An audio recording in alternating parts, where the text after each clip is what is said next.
Olá, boa noite. É muito bom estar com você mais uma vez para estudarmos juntos a Palavra de Deus. No programa de hoje, nós vamos aprofundar um pouquinho mais, vamos entender por que é importante examinarmos os detalhes da criação do homem e da mulher, como eles foram feitos e como essa compreensão nos dá um discernimento claro da nossa existência, por que estamos aqui e para onde nós vamos. Está no ar o Escola Bíblica.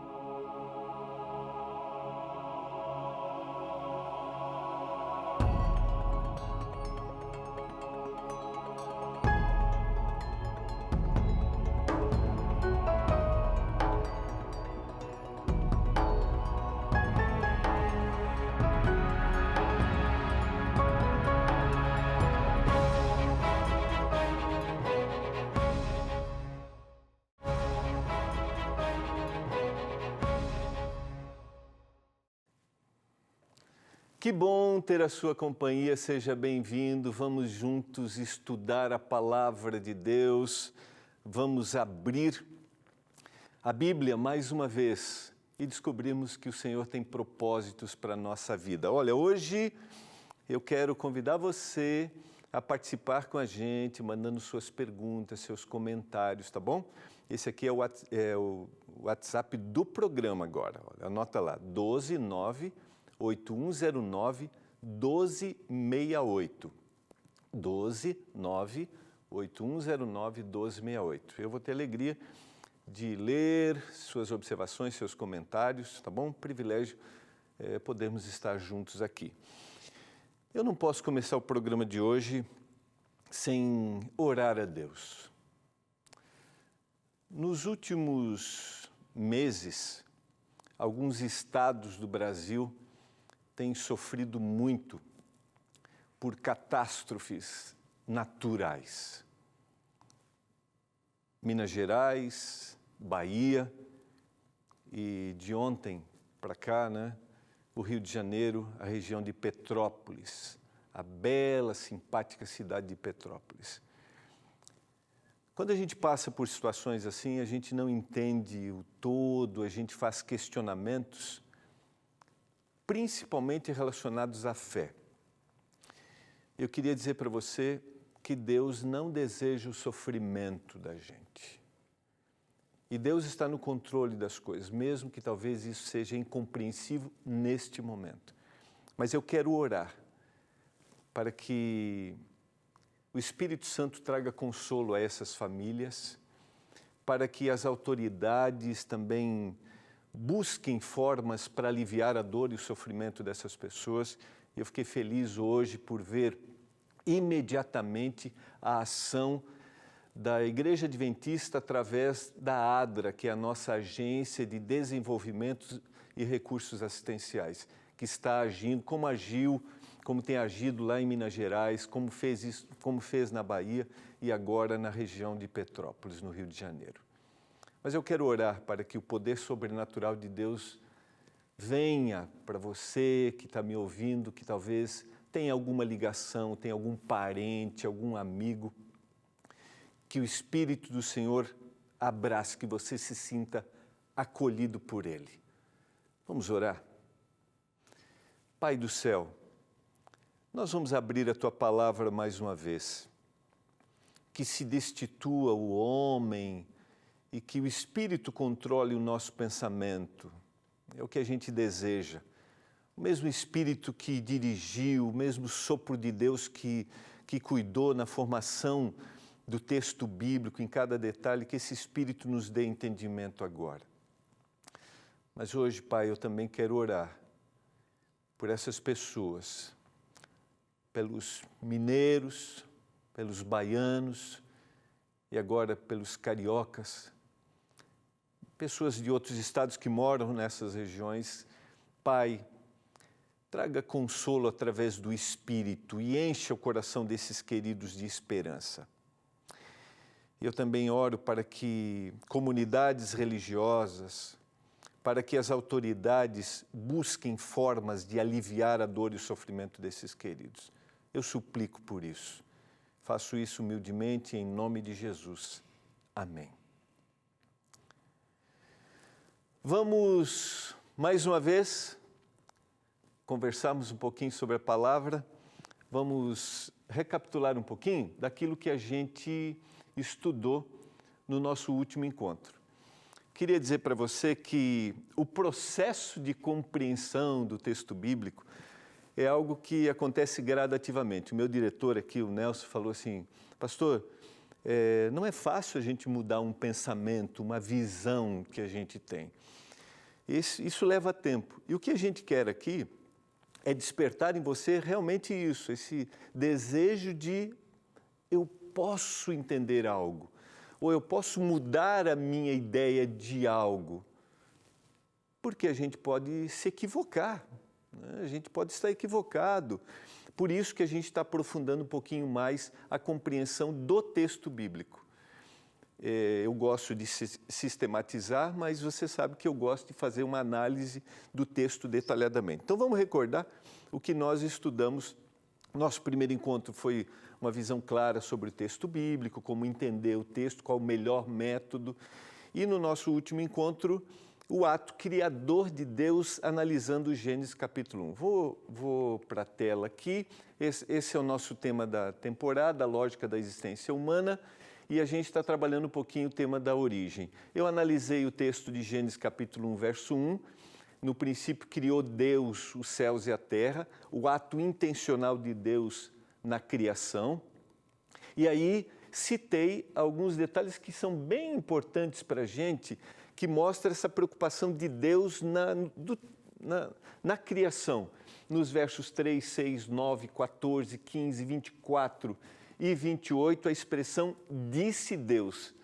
A gente analisou também que a criação divina estava o Espírito Santo e estava Jesus Cristo, só para a gente recordar. Outra análise que a gente fez, e eu falei um pouquinho sobre isso, que olhar para o texto bíblico e ver uma repetição significa que o autor tinha uma intenção, tinha um objetivo. Essa é uma outra expressão que se repetiu no verso 10, 12, 18, 21, 25 e 31. E viu Deus que isso era bom. No verso 31, originalmente a gente tem uma expressão que dá ainda mais a ideia de e viu Deus que isso era muito bom, quando há o término, quando há a criação do homem ali. Nós começamos a fazer uma análise também das expressões bíblicas que Deus nos criou a sua imagem e semelhança. Enfatizamos o verso 27, criou Deus, pois o homem à sua imagem, a imagem de Deus o criou, homem e mulher os criou. Eu citei, por exemplo, as 3 vezes que usa o verbo criar. E Deus, a repetição de Deus como agente criador. E a gente conversou um pouquinho que é importante que eu tenha essa percepção de que Deus olha para mim, eu sou a intenção de Deus, Deus não me abandonou, Deus não criou e largou, sabe? Deus é um ser presente que se importa conosco. É um Deus amoroso, a gente vai aprofundar um pouquinho isso mais hoje. Mas eu quero adiantar um pouquinho e quero analisar um verso que é extremamente importante. Eu vou voltar nesse verso quando a gente estudar o tema da morte. Mas eu quero que você se detenha hoje nesse detalhe que está aqui no capítulo 2, verso 7. Então formou o Senhor Deus ao homem do pó da terra e lhe soprou nas narinas o fôlego de vida, e o homem passou a ser alma vivente. Eu dividi aqui para ser mais didático. A ação divina é criar o homem do pó, ele soprou nas narinas o fôlego de vida, e o resultado disso fez com que o homem se tornasse um ser, ele passou a ser uma alma vivente. Agora eu vou dividir aqui, né? A expressão pó da terra significa a parte física do homem, é isso aqui. É como se fosse um boneco de barro. Ele fez um boneco de barro. Não havia vida. Mas cada detalhe, né, cada detalhe da criação, essa expressão formar, da ideia de moldar, Deus olhou detalhadamente. Sabe, cada parte do meu corpo, cada parte foi moldada por Deus. É a parte física, o pó. Mas faltava para que esse ser tivesse vida. Então ele sopra o fôlego de vida. Essa expressão originalmente dá a ideia, a ideia de respiração. É como se tivesse lá aquele boneco, né? Sem vida, todos os seus órgãos formados, mas precisava da fonte da vida. E Deus soprou. E o homem, nessa formação, passou a ser uma alma vivente. E isso significa ser vivente. Então nós temos o corpo, e essa respiração, esse fôlego de vida, às vezes é traduzida por espírito, que tem o significado de respiração também, ar. E a soma faz com que a gente se torne uma pessoa. Por que eu dividi? Porque a gente comete alguns equívocos e a gente vai entender isso quando a gente estudar o tema da morte. Mas é importante que a gente perceba que a compreensão correta da criação vai influenciar a minha visão a respeito do futuro, quando alguém, por exemplo, morre. Estou falando para você que tem um pensamento diferente do meu, que tem uma visão diferente. Como eu já mencionei algumas vezes, eu respeito sua visão, mas eu sempre quero me deter à visão bíblica. Na Bíblia, espírito não é um outro ser que está dentro de mim. E na morte esse ser sai. Na Bíblia, alma vivente não é uma alma, um outro ser que também está dentro de mim. Não. Na Bíblia, no ato criador de Deus, a gente tem parte física, a gente tem respiração e a soma faz com que eu me torne uma pessoa. E quando a gente estudar o tema da morte, a gente vai perceber, e lá em Eclesiastes vai dizer que o pó volta para a terra de onde era, e o espírito volta para Deus que o deu. Mas não é essa entidade que saiu, é a fonte da vida que foi. Mas o importante para mim hoje é que você tenha em mente que a visão correta da minha origem dará percepção clara de quem eu sou hoje e do que vai acontecer no futuro. Está difícil para entender? Como é que você está se sentindo aí? Mexeu um pouquinho? Olha, é o seguinte, queria dizer que a gente tem um material didático para te ajudar na compreensão, tá bom? É gratuito, não paga nada, é o nosso material didático da nossa escola. É a revista Princípios. Aqui tem mais informações sobre esse tema. Você pode mandar uma mensagem agora pelo WhatsApp 12 9 82 44 44 49. Diga lá, eu quero receber a revista Princípios, tá bom? Vai te mandar por um link. Se você não conseguir, amanhã alguém vai conversar com você pelo WhatsApp, tá bom? Diga, eu não consegui. Mas é fácil, você vai conseguir, acessa lá. Não custa nada, é gratuito, tá bom? Você também pode ligar para a gente no horário comercial, 12 21 27 31 21. Eu sei que é muita informação, digerir tudo isso não é simples, não é fácil, mas nós estamos juntos para crescermos no conhecimento. A gente vai para o intervalo, a gente já volta. Vamos entender um pouquinho mais dos propósitos de Deus ao criar o ser humano.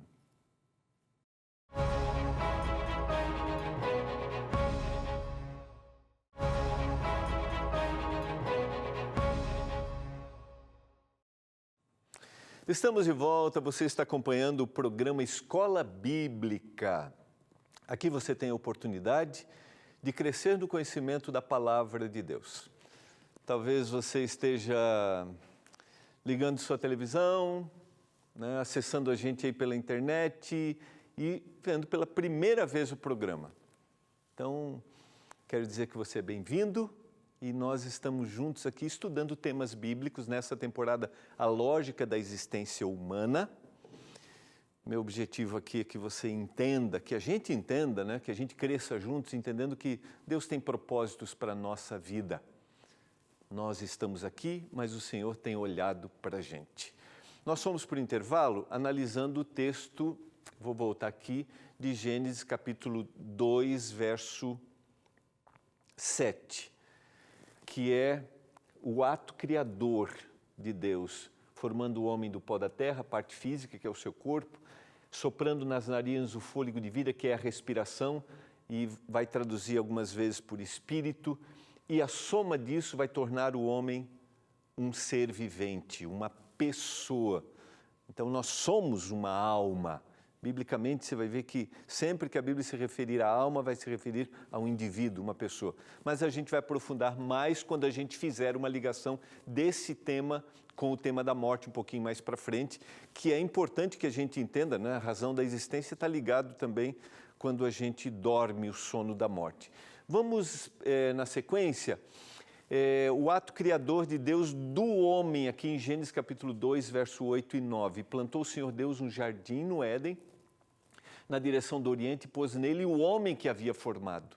Do solo fez o Senhor Deus brotar toda sorte de árvores agradáveis à vista e boas para alimento, e também a árvore da vida no meio do jardim e a árvore do conhecimento do bem e do mal. A gente vai estudar um pouquinho mais para frente. Só quero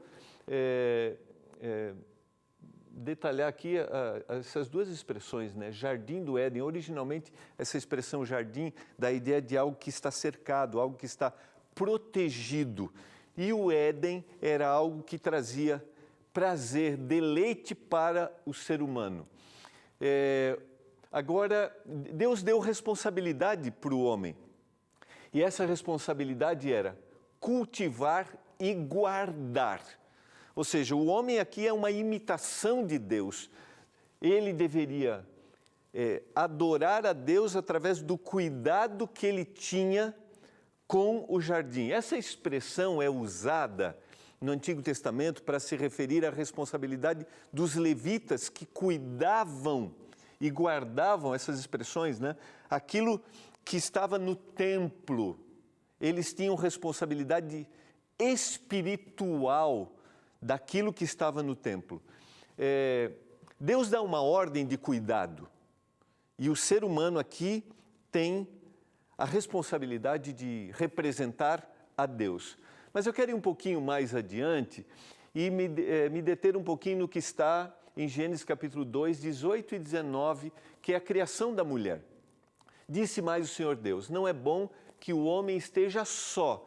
Essa expressão, que o homem não esteja só, dá a ideia originalmente de que não estava completa a criação. Faltava algo para que todo o plano de Deus se cumprisse. Far-lhe-ei uma auxiliadora que lhe seja idônea. Essa é uma outra expressão e ela vai se repetir também, só para conferir, auxiliadora idônea, ela vai repetir no verso 20. Vai colocar o mesmo termo. Às vezes a gente se equivoca com a expressão auxiliadora e queria dizer para você que é um equívoco achar que auxiliadora é alguém que vem para ajudar alguém que tem responsabilidades maiores. Não é essa a ideia do texto. Essa expressão auxiliadora é usada 21 vezes no Antigo Testamento e na quase totalidade ela se refere a Deus. Por exemplo, no Salmo 121, que é um salmo muito conhecido, né? A gente tem aqui essa expressão se repetindo no verso 1 e no verso 2. Eu não coloquei na tela, mas vou ler aqui. Elevo os meus olhos para os montes, de onde me virá o socorro? O meu socorro vem do Senhor que fez os céus e a terra. De onde me virá o auxílio? Vem do Senhor. Então, originalmente, a ideia auxiliadora é de que a mulher tinha a responsabilidade de imitar Deus na criação. E o homem precisava dela, ou o homem precisa dela. Uma auxiliadora, aquela que a ajuda, não no sentido de inferioridade, mas alguém que seja adequada. Deus está se manifestando na vida do homem, no ato criador, através da criação da mulher. Vamos adiante aqui, só para a gente enfatizar o que está no capítulo 2, 21 a 24. Então o Senhor Deus fez cair pesado sono sobre o homem. Esse adormeceu, tomou uma das suas costelas e fechou o lugar com carne. E a costela que o Senhor Deus tomara o homem, transformou-lhe numa mulher e lhe a trouxe. E disse o homem: esta afinal é ossos dos meus ossos, carne da minha carne, chamar-se-á varoa, porquanto do varão foi tomado. Olha que interessante. Nos versos anteriores que a gente analisou, Deus coloca alguém que era importante, essencial para a vida do homem. E aqui, o sentido de igualdade, de responsabilidade, se manifesta através da forma como a mulher é criada. Fica claro para você isso? A forma como nós devemos olhar, e aqui vamos falar especificamente para o homem, biblicamente não há diferença. A criação mostra um sentido de igualdade em suas responsabilidades. Eu só quero abrir uma janela, isso aqui está no... o Leandro Quadros faz um detalhamento disso aqui. É uma janelinha para esse verso 24, né? Por isso deixe o homem pai e mãe e se une à sua mulher, tornando-se os dois uma só carne. Se você até puder chegar aí perto da sua TV e do seu computador, tira agora uma fotinho, acho que vale a pena, olha que interessante. Deixa é uma mudança, ele tem que romper laços. O homem passa por um processo de amadurecimento, deixando pai e mãe, o modelo de família dentro do contexto bíblico, e ele se une agora a uma nova família. A sua mulher, que é aquela que Deus criou, auxiliadora. Os dois se tornam, agora, eles passam por um processo de crescimento e se tornam uma só carne. A palavra originalmente aqui dá a ideia de uma unidade composta. Os dois se tornam um só. É só para abrir uma janela que eu acho muito interessante quando a gente aprofunda nossa compreensão nesse texto, no verso 24. Deus nos criou a sua imagem e semelhança. E Deus nos deu a natureza amorosa. Eu quero continuar amanhã, a partir daqui, como é importante entender que Deus me deu a natureza amorosa. Que Deus olhou para Adão e Eva como seres que tinham responsabilidades, mas iguais no ato criador. E colocou no coração o seu amor. E que diferença fará na compreensão de Deus, na compreensão de Deus, na compreensão de quem Ele é e da minha existência, o entendimento da natureza amorosa. Eu quero orar. Eu quero orar por algumas pessoas, quero orar por você. Eu quero orar pela dona Alzira de Sá e pelo seu esposo, seu Valdomiro. Eu quero orar pelo Lourenço Nunes, de São Lourenço do Sul. Também quero orar pelo Giovanni Oliveira, do Mato Grosso, e também pelo Leandro Maciel. Vamos orar. Pai do céu, coloco todos esses queridos em Tuas mãos, todos os nossos telespectadores, que a Tua bênção esteja sobre eles, em nome de Jesus. Amém.